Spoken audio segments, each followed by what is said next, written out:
Cricket ആരാധകരെ ഒന്നടങ്കം ഞെട്ടിച്ചുകൊണ്ട് BCCI സെക്രട്ടറി ജയ് ഷാ ഇന്ത്യൻ ടീമിന് വലിയ പ്രഖ്യാപനമാണ് നടത്തിയിരിക്കുന്നത്. കളി ജയിച്ച ടീം ഇന്ത്യക്ക് 125 കോടി രൂപയാണ് സമ്മാന തുകയായിട്ട് ജയ് ഷാ പ്രഖ്യാപിച്ചിരിക്കുന്നത്. ഇത്രയും വലിയ തുക ആദ്യമായിട്ടാണ് ഒരു ടീമിന് ലഭിക്കുന്നത്. ICCയുടെ സമ്മാന പ്രൈസ് പോലും 20 കോടി മാത്രമേ ഉണ്ടായിരുന്നുള്ളൂ. അതിന്റെ എത്രയോ വലിയ മടങ്ങാണ് BCCI പ്രഖ്യാപിച്ച ഈ സമ്മാന തുക. ICC പോലും ഒരു നിമിഷം പേടിച്ചുപോയി. ഇത്രയും വലിയ തുക ഒരിക്കലും ICCയെ കൊണ്ട് കൊടുക്കാൻ സാധിക്കില്ല. BCCI ഒറ്റയ്ക്കാണ് ഇത്രയും വലിയ സമ്മാന തുക ഇന്ത്യൻ ടീമിനെ പ്രഖ്യാപിച്ചിരിക്കുന്നത്. ട്വിറ്ററിലൂടെയായിരുന്നു ജയ് ഷാ സമ്മാന തുക പ്രഖ്യാപിച്ചത്.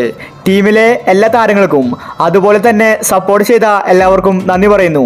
ടീം ഇന്ത്യക്ക് 125 കോടി രൂപ സമ്മാനമായി കൊടുക്കുന്നു. ഈ ഒരു ക്യാഷ് പ്രൈസ് എല്ലാ താരങ്ങൾക്കും വീതിച്ചു കൊടുക്കും. സഞ്ജുവിനെ ടീമിൽ കളിച്ചില്ലെങ്കിലും സ്ക്വാഡിലുള്ളത് കൊണ്ട് സഞ്ജുവിനും സമ്മാന തുക കിട്ടും. 17 വർഷങ്ങൾക്ക് ശേഷമാണ് T20 വേൾഡ് കപ്പ് ഇന്ത്യ നേടിയത്. അതുകൊണ്ടാണ് BCCI ഇത്രയും വലിയ സമ്മാന തുക പ്രഖ്യാപിച്ചിരിക്കുന്നത്. അപ്പോൾ ഇത്തരം ക്രിക്കറ്റ് ന്യൂസിന് വേണ്ടി ഈ ചാനൽ മറക്കാതെ സബ്സ്ക്രൈബ് ചെയ്യൂ.